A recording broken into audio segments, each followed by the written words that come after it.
comenzamos en el día de hoy con el libro de Oseas. Y si Dios lo permite, vamos a estar durante bastantes jueves profundizando y disfrutando a lo largo de los 14 capítulos de este precioso libro. Y la pregunta es, ¿por qué el libro de Oseas, después de haber terminado Santiago? Bueno, pues, aparte de mucho tiempo orando para ver con qué libro continuábamos, una de las razones que me ha movido a predicarlo la encontramos en el principio del versículo 1 y en el principio del versículo 2 del capítulo 1 de Oseas. Dice la primera parte del versículo 1: palabra del Señor, palabra de Jehová, que vino a Oseas. Y el versículo 2 comienza diciendo: cuando por primera vez el Señor habló por medio de Oseas. Oseas es la palabra de Dios. Dios habló por medio de Oseas. Y aunque es obvio, pero Oseas es la palabra de Dios, de la misma manera que los evangelios, de la misma manera que las cartas de Pablo, o que Santiago, o que cualquier otro libro del canon bíblico. Y dice 2 de Timoteo 3:16 que toda la Escritura es inspirada por Dios y es útil para enseñar. Toda la Escritura. De manera que Oseas es útil para enseñarnos, para reprendernos, para corregirnos, para instruirnos en justicia, a fin de que los creyentes seamos perfectos, seamos maduros, enteramente equipados, preparados para toda buena obra. Así que el libro de Oseas no fue solamente escrito para la audiencia original a la que iba dirigido, sino que también fue escrito para todos los creyentes de toda época. Así que es una de las razones por las que vamos a estudiar el libro de Oseas. Ahora bien, antes de empezar tenemos que tener claro una cosa y la voy a ir recordando durante sucesivos jueves. Oseas le está profetizando a la nación de Israel, no a la iglesia. Así que vamos a encontrar algunas promesas futuras para Israel que no son para nosotros, que son precisamente para Israel. Pero Dios es el mismo ayer, es el mismo hoy y será el mismo por los siglos de los siglos.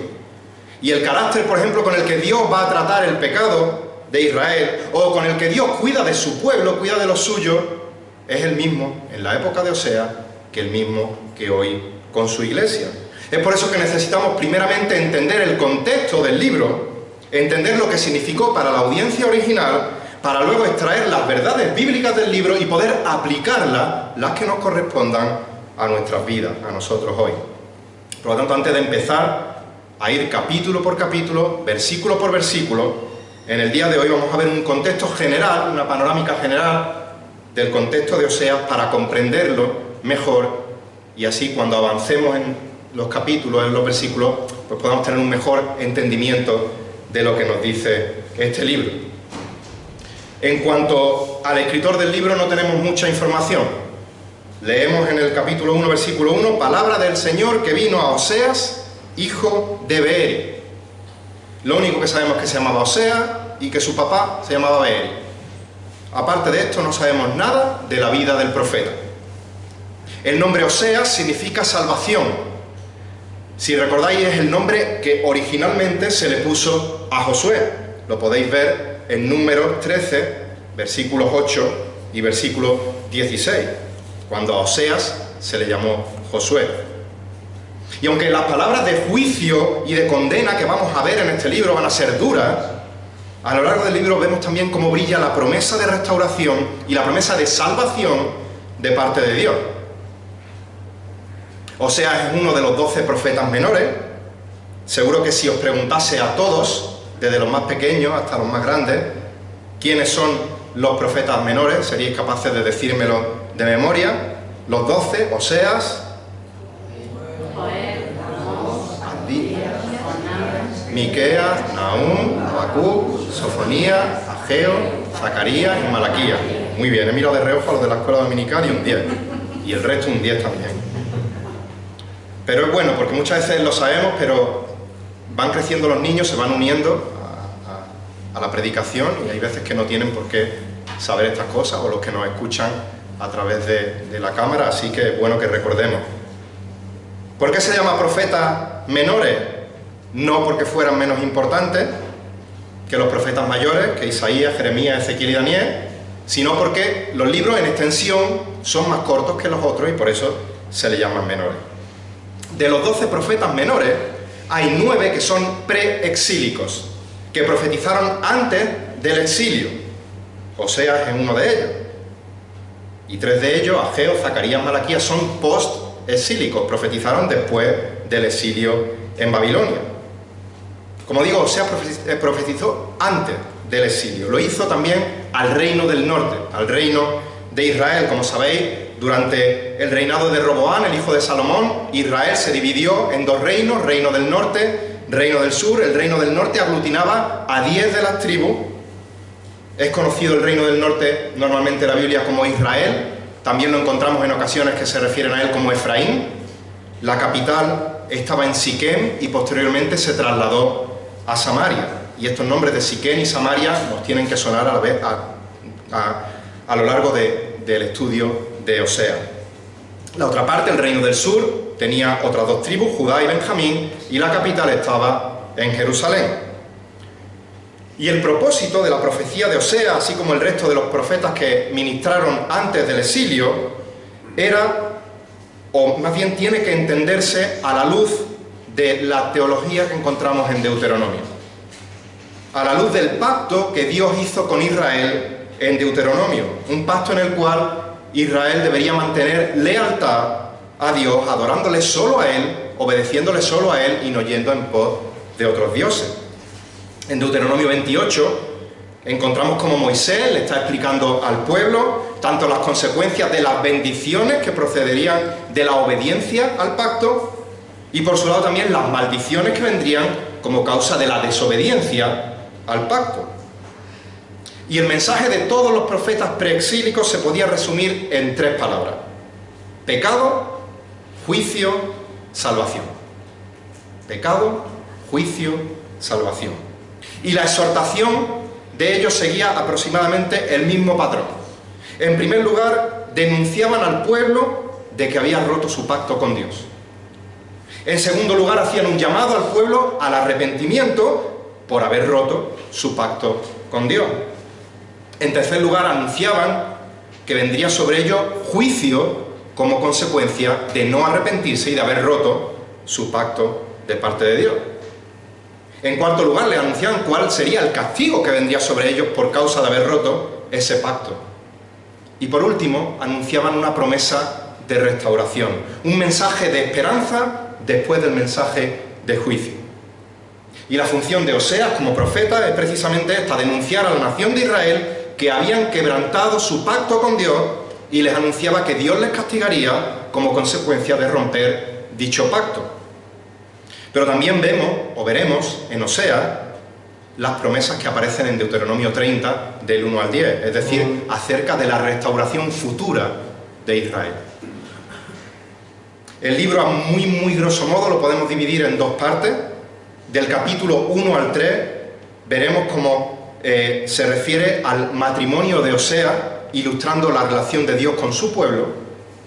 Y en los capítulos 4 al 14 veremos como una especie de demanda legal, como si hubiera un juicio en el que Dios presenta tanto las evidencias como las acusaciones en contra de la nación. Como digo, eso a muy vista de pájaro, y ya iremos profundizando en ello. Ahora, la mayor denuncia, el mayor hincapié que va a hacer Oseas contra la nación de Israel va a ser por el pecado de idolatría. Si bien los 19 reyes que reinaron en el sur, aproximadamente la mitad fueron más o menos piadosos, de los 19 que reinaron en el norte no podemos salvar a ni uno. Fueron todos unos impíos. El pueblo de Dios se había prostituido espiritualmente. Este concepto de prostitución espiritual nos va también a sonar a lo largo del estudio del libro. Se prostituyeron espiritualmente yendo detrás de ídolos, especialmente de Baal, el dios de la fertilidad, el dios del clima, el dios de las tormentas. Por ejemplo, vemos en el capítulo 2, versículo 8, dice: pues ella no sabía que yo era el que le daba trigo, el mosto y el aceite, y le prodigaba la plata y el oro que ellos usaban para Baal. Versículo 13 de este capítulo 2: y la castigaré por los días de los Baales, cuando ella le ofrecía sacrificio y se adornaba con sus zarcillos y joyas, y se iba tras sus amantes, y se olvidaba de mí, declara Yahvé, declara Jehová, declara el Señor. Capítulo 4, versículo 17, dice Efraín, recordemos que también se está refiriendo de otra manera de referirse a Israel, al reino del norte. Efraín se ha unido a los ídolos. Capítulo 8, versículo 4, ellos han puesto reyes, pero no escogidos por mí, han nombrado príncipes, pero sin saberlo yo, con su plata y su oro se han hecho ídolos para su propia destrucción. Versículo 6 de este capítulo 8, porque de Israel es este también, un artífice lo hizo, y él no es Dios. Ciertamente será hecho pedazo el becerro de Samaria. Capítulo 10, versículo 5, por el becerro de Betabén temerán los habitantes de Samaria, en verdad porque él hará duelo por su pueblo, y sus sacerdotes idólatras se lamentarán a causa de él, porque de él se ha alejado su gloria. Idolatría, idolatría, idolatría. Un último ejemplo, capítulo 13, versículo 2. Y ahora continúan pecando. ¿Y cómo estaban pecando? Sigue diciendo, se hacen imágenes fundidas, ídolos, con su plata, conforme a su pericia, todo ello obra de artífice. De ellos dicen que los hombres que sacrifican besen los becerros. Esa era la situación de depravación moral y espiritual a la que había llegado la nación de Israel. Así que Dios manda a sus profetas para hacerles un llamado al arrepentimiento, pero ellos se van a negar a volverse al Señor. Dice Oseas 11, versículo 2, cuanto más los llamaban los profetas, tanto más se alejaban de ellos. Sacrificando a los Baales, seguían quemando incienso a los ídolos. Cuanto más le profetizan, más se alejan de ellos. ¿Y cuál es la consecuencia de alejarse más y más de Dios? Acercarse más y más al pecado. El pecado de la nación va a ir más allá. Y como digo, hace hincapié en la idolatría, pero nos habla de toda clase de pecados, a cada cual más horrendo. Por ejemplo, capítulo 4, versículo 2, dice de esta nación que solo hay perjurio, mentira, asesinato, robo, adulterio, emplean la violencia y homicidios tras homicidios se suceden. Capítulo 6, versículo 9, como bandidos al acecho de un hombre es la banda de sacerdotes que asesinan camino a Siquem. Recordad, primero la capital estaba en Siquem, luego se trasladó a Samaria. Ciertamente han cometido iniquidad. Capítulo 7, versículos 3 al 7. Con su maldad alegran al rey. La maldad era un motivo de alegría. Y con sus mentiras alegran a los príncipes. Todos ellos son adúlteros, como un horno encendido por el hornero que deja de atizar el fuego desde que prepara la masa hasta que fermenta. En la fiesta de nuestro rey los príncipes se enfermaron por el calor del vino. Él extendió la mano a los escarnecedores, pues sus corazones son como un horno mientras se acercan a su emboscada. Toda la noche duerme su ira, por la mañana arde como llamas de fuego. Todos ellos están calientes como un horno y devoran a sus gobernantes. Todos sus reyes han caído, no hay entre ellos quien me invoque. Capítulo 7, versículo 15. Aunque yo, dice el Señor, adestré y fortalecí sus brazos, traman el mal contra mí. Capítulo 12, versículo 1. Efraín se alimenta de viento y persigue sin cesar al solano. Multiplica la mentira y la violencia. Versículo 7 del capítulo 12. A un mercader en cuyas manos hay balanzas falsas, le gusta oprimir. Un último ejemplo, capítulo 13, versículo 16. Samaria será considerada culpable, ¿por qué? Porque se rebeló contra su Dios. Violencia, engaño, corrupción, rebelión contra Dios, ingratitud espiritual, borrachera, adulterio, orgía. Si hubiese comenzado la predicación de hoy por aquí, no sabríais que estaba hablando de Oseas, pensaríais que estaba hablando de Linares, de España, de Europa o de cualquier parte del mundo hoy día. Esa es la consecuencia del pecado en nuestro mundo. La misma apostasía de Israel en aquellos días es la que campa a sus anchas en nuestra sociedad de hoy. volviendo al contexto, en el versículo 1 también podemos ver aproximadamente el tiempo en el que estuvo ministrando Oseas. Dice el versículo 1: en días de Uzías, Jotam, Acaz y Ezequías, reyes de Judá, y en días de Jeroboam, hijo de Joás, rey de Israel. Si Oseas comenzó a profetizar al final de los reinados de Uzías de Judá y al final del reinado de Jeroboam II de Israel, y terminó con el reinado de Ezequías, su ministerio fue largo, fueron varias décadas profetizando. Ahora bien, hemos dicho que ¿a qué reino ejerció su ministerio profético Oseas? ¿Al del norte o al del sur? Al del norte. Y es curioso que solo nos nombra un rey del norte, Jeroboam, pero nos nombra 4 reyes del sur: Uzías, Jotam, Acaz y Ezequías. Y el motivo más lógico para nombrar a los reyes de Judá es que, como hemos dicho, Oseas comenzó su ministerio al final del reinado de Jeroboam, probablemente durante los 2 últimos años del reinado de Jeroboam. Y tras la muerte de Jeroboam, la sucesión en el trono empezó a ser un poco complicada. Juego de Tronos era Barrio Sésamo al lado de la sucesión en el trono del reino del norte. La esperanza de vida de un rey en el norte no era muy halagüeña.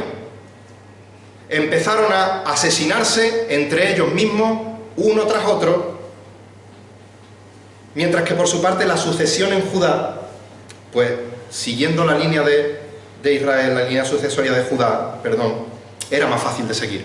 Uzías, Jotam, Acaz y Ezequías.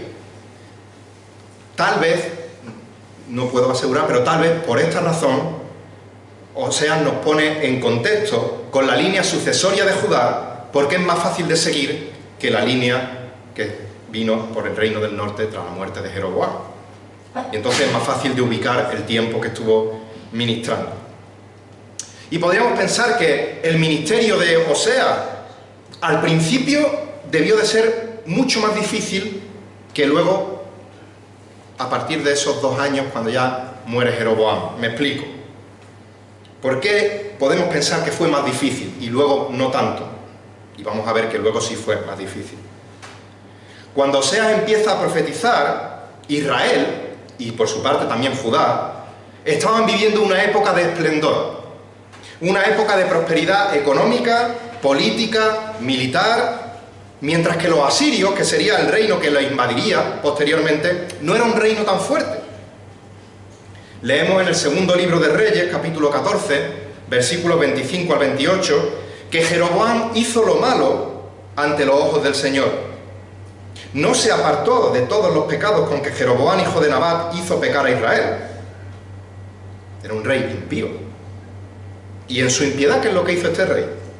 Sigue diciendo: él restableció la frontera de Israel desde la entrada de Hamat hasta el mar de Arabá, conforme a la palabra que el Señor, Dios de Israel, había hablado por medio de su siervo, el profeta Jonás, hijo de Amitai, que era de Gadefer. Porque el Señor había visto la aflicción de Israel, que era muy amarga, pues no había siervo ni libre que ayudara a Israel, ni nadie que ayudara a Israel.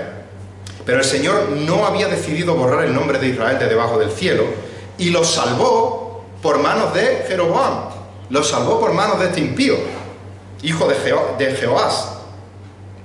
Los demás hechos de Jeroboam y todo lo que hizo, y su poder, cómo peleó y cómo recobró para Israel a Damasco, a Hamat, que habían pertenecido a Judá, no están escritos en el libro de las crónicas de los reyes de Israel. La situación espiritual era terrible. El pueblo de Dios se había apartado de Dios. Había decadencia moral, decadencia espiritual, idolatría detrás de cada esquina. El pueblo adora a Baal pidiendo que prospere sus cosechas, y el pueblo es prosperado. Habían copiado prácticas aberrantes de las naciones paganas que le rodeaban, una de ellas la prostitución espiritual, la prostitución sagrada, entre comillas, donde en los templos había prostitutas y prostitutos que ofrecían sus cuerpos como prácticas para llegar a ese Baal, a esos dioses, y que bendijeran esos actos para prosperar las cosechas por medio de las relaciones sexuales. Y la nación prospera. La gente podría decirle a Oseas, vamos a ver, hacemos lo que nos da la real gana y vivimos en prosperidad. ¿Cómo quieres que hagamos caso a las advertencias que tú nos estás haciendo de que viene un juicio de parte de Dios? Por eso digo que probablemente, o nos podría parecer que al principio el ministerio de Oseas sería muy complicado. Pero pasa el tiempo. Oseas sigue profetizando el mismo mensaje. Dios os va a castigar por vuestro pecado si no os arrepentís. Y comienza a haber inestabilidad económica. Comienza a haber inestabilidad política. El pueblecillo ese de Asiria, que ahora de minúscula ha pasado a ser con mayúscula, empieza a prodigarse como un imperio que va creciendo y conquistando territorio. Lo lógico sería que la nación dijera, oye, cuidado, que se está empezando a cumplir lo que está diciendo el profeta. Mejor que nos arrepintamos de nuestros pecados y nos volvamos a Dios. Pero no. El corazón se endurece aún más.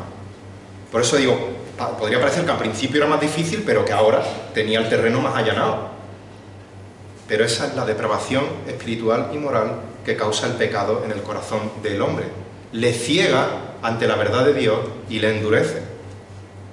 Mirad, en aviación se conoce como punto de no retorno al punto de vuelo en el que una vez que ha despegado el avión y ha avanzado X distancia, debido al gasto de combustible que ha hecho, ya no puede regresar al aeropuerto de origen del que salió.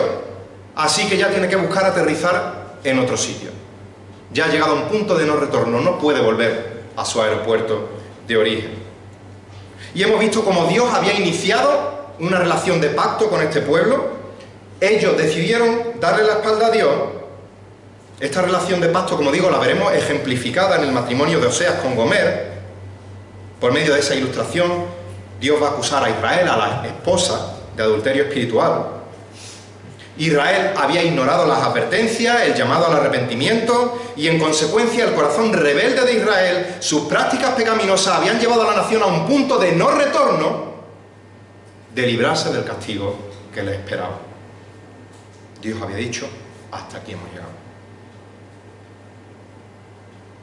A la muerte de Jeroboam, Israel comienza a debilitarse, Asiria se va fortaleciendo, y los asirios, comandados por Tiglat-Pileser III, empiezan a expandir sus conquistas por el occidente, y en el 733-732 a.C. el reino del norte es hecho cautivo por el imperio asirio. Lo vemos en el segundo libro de Reyes, capítulo 15, versículo 29.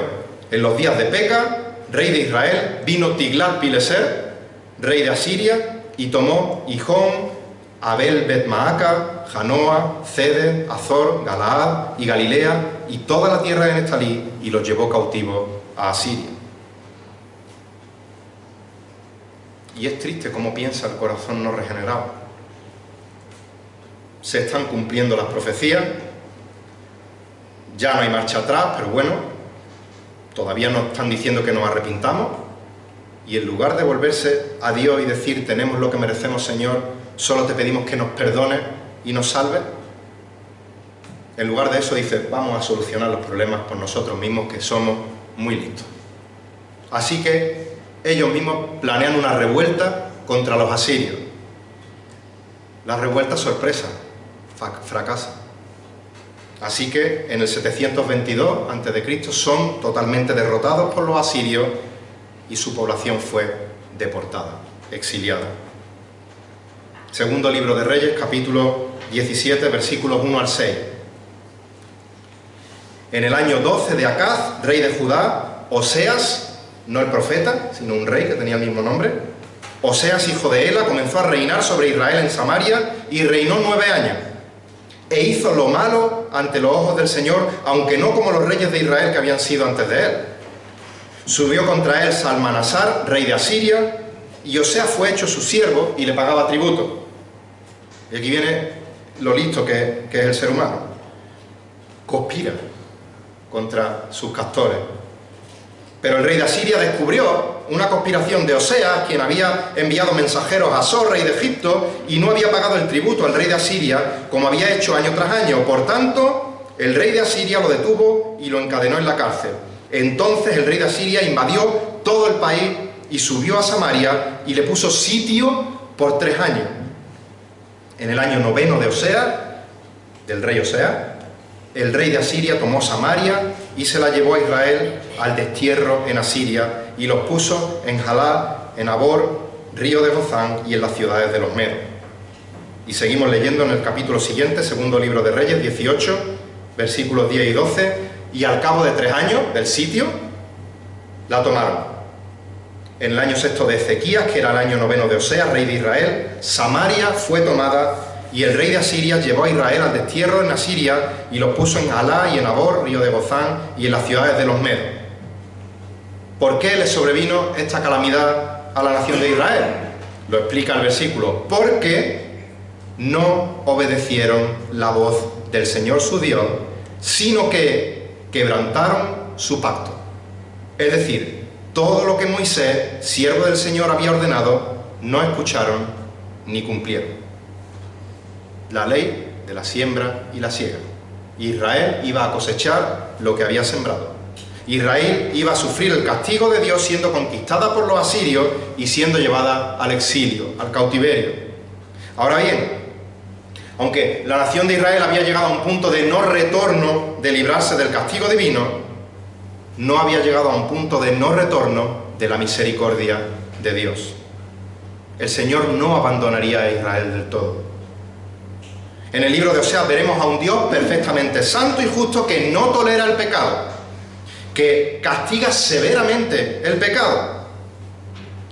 Pero por encima de eso vamos a ver a un Dios tan misericordioso, tan compasivo, que ha decidido, a pesar de esa traición, amar a los suyos con un amor que sobrepasa todo entendimiento.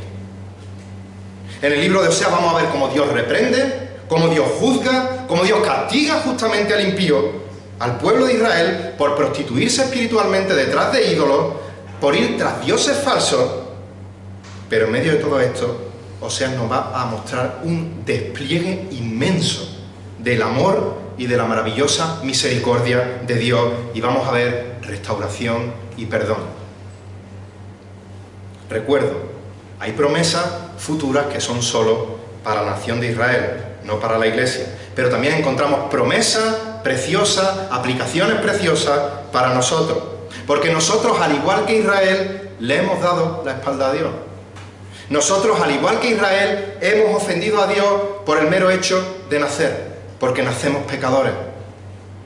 Nosotros, al igual que Israel, cambiamos a Dios por otros ídolos. Nosotros somos la mujer fornicaria del libro de Oseas. ¿Por qué? Porque somos pecadores. Y si morimos sin Cristo, nuestro destino final es la condenación en el infierno por la eternidad, y esto es un punto de no retorno. Pero Dios, al igual que con Israel, está dispuesto a amarnos a pesar de nosotros. Dios está dispuesto a amarnos a pesar de nuestro pecado.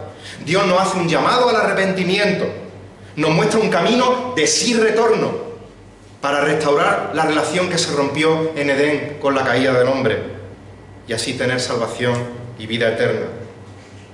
Y llegando casi al final del libro de Oseas, dice el capítulo 13, versículo 4, donde Dios le dice a Israel: mas yo he sido el Señor tu Dios desde la tierra de Egipto.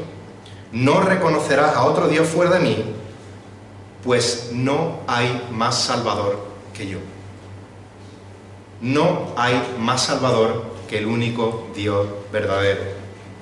La salvación no está en tus buenas obras, la salvación no está en otros dioses, la salvación no está en ritos, la salvación no está en denominaciones. ¿Dónde ha provisto Dios el punto de retorno hacia Él mismo? Hechos 4:12, hablando del Señor Jesús. En ningún otro hay salvación, porque no hay otro nombre bajo el cielo dado a los hombres en el cual podamos ser salvos. Solo en Cristo hay salvación. Solo Cristo es el único camino de regreso al Padre.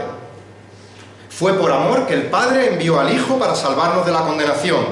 del punto de no retorno que justamente merecemos por nuestros pecados. Y con ese mismo amor, el Hijo dio su vida en la cruz del Calvario y derramó su sangre para pagar nuestros pecados. De manera que si no tienes hoy a Cristo en tu vida, hoy es día de salvación. Aún no has llegado a un punto de no retorno de la condenación. Pero quién sabe si dentro de unos minutos, si mañana, Dios clamará por tu alma y será demasiado tarde. Ven a Cristo ahora, ven a Cristo hoy en arrepentimiento y fe. Clama por salvación. Confiésale como Señor, como Salvador de tu vida, y la justicia perfecta de Cristo será imputada, cargada a tu cuenta, y tendrás salvación y vida eterna. Mi querido hermano, que el Señor bendiga su palabra y que Dios nos bendiga a lo largo del estudio de este precioso libro de Oseas. Que esta escritura sea útil para aplicarla a nuestra vida, para la gloria de su nombre. Que esta escritura, que este libro sea útil para enseñarnos, para reprendernos, para redarguirnos, para corregirnos, para instruirnos en justicia, a fin de que seamos perfectos, equipados para toda buena obra, para la gloria de Dios, para la edificación de su iglesia y para la salvación de los perdidos. A esa es la gloria.